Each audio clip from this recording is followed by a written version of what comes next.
everyone, my name is Danielle Irving and I'm going to go over my diversity management plan for San Jacinto Unified School District.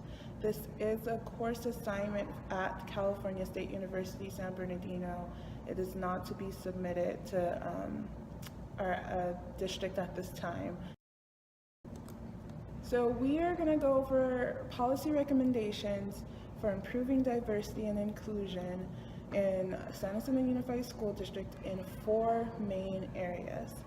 We're going to go over affirmative action, training, culture and communication, and conflict management at San Jacinto Unified, and how we can make some small changes to really make sure that inclusion and our diversity values are communicated and behavior changes occur in the workplace so that everyone feels comfortable and diversity is valued. Previous research explains how important it is to manage our employees so that we're getting our high amounts of productivity and innovation, and we can't do that if we don't know our affirmative action needs. So my first recommendation is to identify changes that we need to make sure that our diversity values, our organization, values diversity and inclusion and gets the best out of its employees. So we can identify what areas we need to improve by looking at grievances and surveying our employees to see exactly what areas we get a lot of complaints in, possible concerns, things that we're neglecting, and we'll be able to see exactly what areas we need to improve and make goals for that. The other thing for affirmative action that I recommend is that we become more representational of the student population we serve. Currently, 70% of our district is Latino and Hispanic students. Only 21% of our teachers are Latino and Hispanic. Representation is important for increasing trust and promoting diversity, and I think that we can do better in this area. One method would be to recruit from colleges, local universities like Cal State San Bernardino, who has a 60% enrollment from Latino and Hispanic students. So sending out little flyers and attending job fairs on campuses like these is one simple method for increasing our racial representation. We are doing a really good job in gender representation. We know that by looking at leadership roles, and we do have women in leadership roles, and gender is pretty equally employ men and women here throughout the district at all sites. So we are doing some things good, and there's just 2 minor things that we can fix. And those are the recommendations. You can read more about them in the plan. So now let's talk about our trainings. Diversity trainings are really important for raising awareness and influencing positive behavioral changes so that employees accept differences amongst each other and really value varying opinions and insights in their everyday work. So we are doing really great that we require diversity training. That's excellent. Organizations don't always do that, so we're good that we require all employees to complete a diversity training. We could make some minor changes to our current diversity training. Right now it's a 20-minute video, and at the end you have to sort of answer quiz questions and get a certain amount correct to prove that you have done the training. And the video content is good. It explains different perspectives. It explains what harassment is, what discrimination is. All of that is great. However, it could stand to be a bit more interactive. I have had co-workers explain that they just watched the 20-minute video on mute, didn't even listen to it, just had it playing, and then after they were able to guess the answers or go online and quick search for them. And that's not really okay for making sure that we're understanding these topics and completing these trainings and implementing them into our everyday lives here at the district. So that would be my first recommendation, is to either split up the video and have things required in between, or to come up with some way for a more interactive required training. Other than that, I have two other recommendations. One is to require an on-site training once per year in person to really go over our diversity, our non-discrimination policies. We do have those in play. However, we won't know about them unless we really read in detail through our policy handbook, and a lot of employees as well, I've heard, we don't do that often.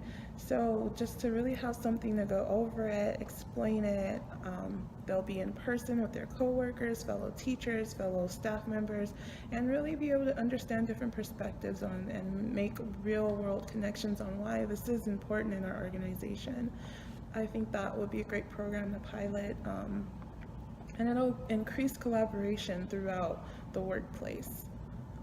And the last thing, I would implement communication and emotional intelligence trainings for managers specifically, open to all employees, but mandatory for managers. These soft skills are very important, not only when dealing with other people for yourselves, but for managing conflicts and disputes amongst your employees. So you can go to training once a year, get these soft skills, and apply them every day in the workplace, and even pass on this information to your subordinates and employees so that they know how to speak with each other and how to recognize feelings and perspectives and respect them in a proper way. Now let's talk about culture and communication. So we do have a non-discrimination policy in place. It's awesome. We need to communicate that policy, and we can do that in a variety of ways. One recommendation is to create a unified non-discrimination policy poster to be posted at all the district school sites and offices to really portray a unified explanation of what our policies are.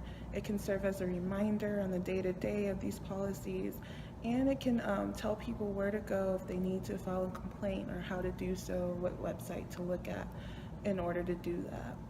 So that would be a good step in communicating that policy.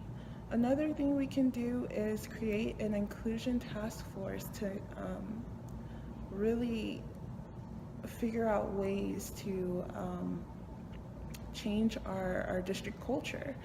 And in this task force, they can go over celebrations and plan them, cross-cultural learning, come up with solutions to our concerns, and help with figuring out what complaints and affirmative action needs there are. And then everything that is discussed in those meetings can be then communicated back to all employees, whether it's through regular emails, website updates, social media posts, just of celebrations of diversity and things that they've learned and talked about, concerns that we're going to fix, updates about what we've already fixed and accomplished in terms of really communicating our diversity values to the entire district. The last thing we're going to talk about is conflict management. And so right off the bat, we do need to come up with a plan that empowers our managers to handle conflict on their own before having to go to human resources. So identifying in what situations it's appropriate to go to human resources will be a part of this plan. But really coming up with techniques of like meeting directly with the people involved, maybe individually, or in certain situations, maybe you need to meet as a team or with both individuals together, or coming up with a collaborative assignment for both of the individuals. Or maybe we need an outside mediator, someone at the district office or a different person in this scenario to really help resolve the disputes before it accelerates. Hopefully, with these management techniques and with the diversity trainings that we've already talked about and communications trainings, we can prevent conflict and more specifically prevent discrimination and harassment. However, if we can't, we do have a really good grievance process. It's well defined and it's in place, and that's great. However, we can make 2 minor changes to make that grievance process perfect and or at least better. One way would be to really evaluate how long it should take at investigations. For each person in this process, they allow 10 days, 10 to 20 days for a response. And so at the end of this process, it'll take 30 to 60 days for the person to understand either their consequences or what actions are being taken to protect them. And that can be very challenging to wait that long and be out of work for that long, or be potentially being harassed that entire time. So that's one thing we could fix. And the other thing we can fix is to make it clear who an employee can go to before their supervisor or over instead of their supervisor, because the first step in that process is to talk to your supervisor, and if that's the person you would like to make a complaint against, that you can be potentially coerced into not reporting or getting help, and that is not really beneficial for making sure all of our employees feel safe in the district.